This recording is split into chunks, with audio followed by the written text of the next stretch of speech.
عمري خد بيو 15 سال دبي 20 پرتو خوانده بن عمري خد مثلا ببي 18 سال 19 سال دبي 39 پرتو خوانده بن يعني دماغو او كسي يهودي دبي عمري وينا 20 سال دبي 40 پرتو تورات ارچلي بگو خوانده بن جبوی بناجي ام بينن ايرو يهودي او چاندا خوندنه لسر اسا جهان ددي چاوا دنيا کرن دست خو اف چاندا چاندا خوندنه لسر کسایت اگو ام بگرن کسایت اگو بخواز بچاند بجوی چاندا خوندنه لسر خو بسکنه یک چاوا گمرو بگولا پاریس يعني او کسی اگو خودبین ریبر خودبین زانا جیر عقل مند جواکی دنابا وان افتشته اگو مگوتن ولا پاریزی جمانه یک جوانایی دوی جا ولادی خوشی ناز بگو سر عرض ولادی خوش ناز بگو عرض ولادی خوشی ناز بگو و دشتو چای خناز بگو آب خناز بگو کانی خناز بگو عزمان ولادی خناز بگو و بن آب و ناج ناز بگو یواجی کش کده گیری دوی افکر چی نه هم اولی دین سرنگ ویوان شاطر داناز بگو افکر کدا مجیل خونتی گیری دوی جبوی ویناجی چند خودنه گره که ام بر خودن وینا حتی گو ام کاربن جواب کافه پربش بخین و بدن سکناندن بين عمر دولتك ودولة قومي بين 1000 سال يعني خرتم إنسان چاندوان قطبك يعني چاندوان قطبك وتاني چاندك فردك چاندا يك دولة يعني بمن يك زمان يك ثقافات يك آل تبوي چاندي فردك بين 1000 سالنا وإيرجي وك نها کارو خبات مرد نوی دمیدا و ام دکن جارد ام کاربن چاندا بگرینه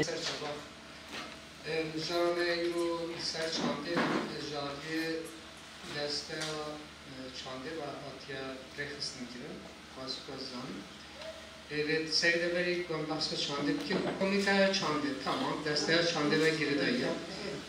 ne hakikaten lazım amarat ki bir kudu komite çandı da cip agirtin çan civad bir amadene afkas müjarreke giringe merser çanda pa bağımın de komite çandı tabil bir yanına malbat pa para aline yanına dost havale payı kar para aline yanına eğer mecina ve deme evet de persgirek ya kaya.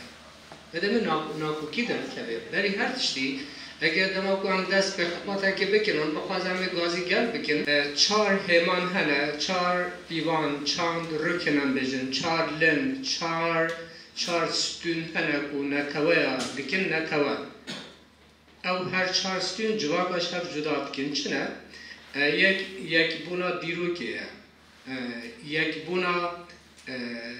أردنيغاريا يا جغرافيا يا أرضية يسيا يكبونا زمانة يكجي يكبونا چانده.